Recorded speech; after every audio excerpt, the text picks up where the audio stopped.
What if I told you that the hair you're losing isn't just because of your genes or because you're getting older? What if the real reason is something you're doing every single day without even realizing it? This might be the most important video you ever watch about your hair. Let's be honest, it's a terrible feeling. You're in the shower, and you see a clump of hair circling the drain. You wake up, and your pillow looks like a battlefield. You run your hand through your hair, and more strands than you're comfortable with come out. It's happening to more and more of us, and at a younger age. 20-somethings, 30-somethings, all wondering, why is my hair thinning already? We immediately start blaming the usual suspects. Is it the new shampoo I'm using? Is it because I wear a hat too often? Maybe it's just my dad's fault. For decades, we've been told hair loss is a simple equation, bad genes plus getting older equals baldness. But the science is starting to tell a much more complex, and frankly, more interesting story. Let's clear the air on some of these myths first. That expensive shampoo isn't making your hair fall out. And wearing a hat, unless you're wearing a helmet so tight it's cutting off circulation, it's not the culprit. These are just distractions from the real issues happening inside your body. The truth is, your hair is like a canary in a coal mine. It's one of the first things to show signs of trouble when your body is under duress. Think of it less as a hair problem and more as a health signal. So, what's the real story? What's this hidden enemy that's attacking our hair follicles? It's not one single thing. It's a silent, multi-front war being waged against your scalp. Let's start with the big one, chronic stress. We all have stress. A deadline at work, a fight with a partner, sitting in traffic. That's acute stress. Your body handles it and moves on. But what about the stress that never goes away? The constant low-level anxiety about finances, the pressure to succeed, the non-stop notifications on your phone. This is chronic stress. When you're constantly stressed, your body pumps out a hormone called cortisol. In small doses, cortisol is fine. But when it's always high, it's a disaster for your hair. High cortisol can prematurely push your hair follicles from the growth phase, which is called the anagen phase, straight into the resting phase, or telogen phase. Normally, about 90% of your hair is growing at any given time. Chronic stress can flip that ratio, causing a massive shedding event a few months later. This condition even has a name, telogen effluvium. It's your body basically saying, we're in a crisis here.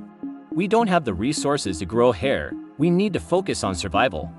Next up is our old friend, sleep. Or, more accurately, the lack of it.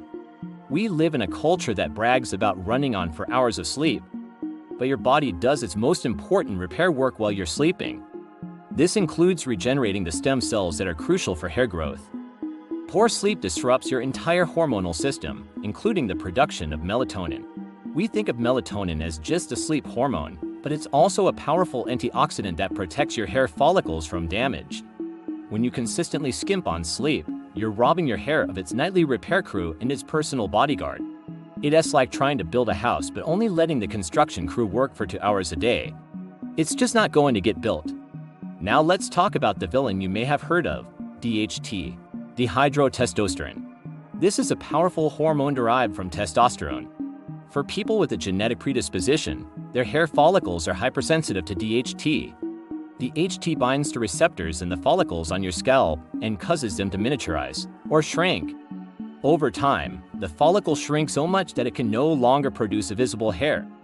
This is the classic mechanism of male and female pattern baldness. But here's the twist. Our modern lifestyle can put DHT production into overdrive. Things like insulin resistance, which is often caused by a diet high in sugar and processed carbs, can increase the activity of the enzyme that converts testosterone to DHT. So, even if you have the genetic sensitivity, your diet and lifestyle could be fanning the flames and accelerating the process. This brings us to the final, and perhaps most overlooked, culprit, scalp inflammation. Think of your scalp as the soil in a garden. If the soil isn't healthy and inflamed, you can't grow healthy plants. The same goes for your hair. Chronic, low-grade inflammation on the scalp can damage hair follicles and disrupt the hair growth cycle. What causes this inflammation? It can be a combination of things. A poor diet full of inflammatory foods like processed sugars, unhealthy fats, and refined grains is a major contributor. Environmental pollutants. Harsh hair products, and even the chronic stress we talked about earlier all contribute to this inflammatory state. It creates a hostile environment where your hair follicles simply can't thrive. So, when you put it all together, you see the perfect storm. You're stressed out from work, so your cortisol is high. You stay up late scrolling on your phone, so your melatonin is low and your body isn't repairing itself. You grab fast food for lunch and a sugary snack in the afternoon, which spikes your insulin and potentially ramps up DHT production. All of this creates a state of chronic inflammation throughout your body, including your scalp. It's not your shampoo. It's not your hat. It's the cumulative effect of our modern, high-stress, sleep-deprived, poorly fed lifestyle. Your genetics might load the gun, but it's your lifestyle that pulls the trigger. Okay, I know this sounds pretty bleak. But here's the good news. Since these problems are largely caused by lifestyle, they can be addressed by lifestyle. You have more power here than you think. You can fight back. First, prioritize your sleep. It's non-negotiable. Aim for 7 to 9 hours of quality sleep per night. Create a relaxing bedtime routine. Turn off screens an hour before bed. Make your bedroom a dark, cool sanctuary for sleep. This is the foundation for your body's recovery, and that includes your hair. Second, get a handle on your stress. I know, easier said than done. But you have to find what works for you. This could be a 5-minute meditation practice in the morning, a walk in nature during your lunch break, or journaling before bed. Regular exercise is also one of the most powerful stress reducers we have. It helps lower cortisol and improve circulation, which brings more nutrients and oxygen to your scalp. Find an activity you enjoy and stick with it. Third, clean up your diet. Focus on whole and processed foods. Think lean proteins, healthy fats like avocados and nuts, and a rainbow of fruits and vegetables.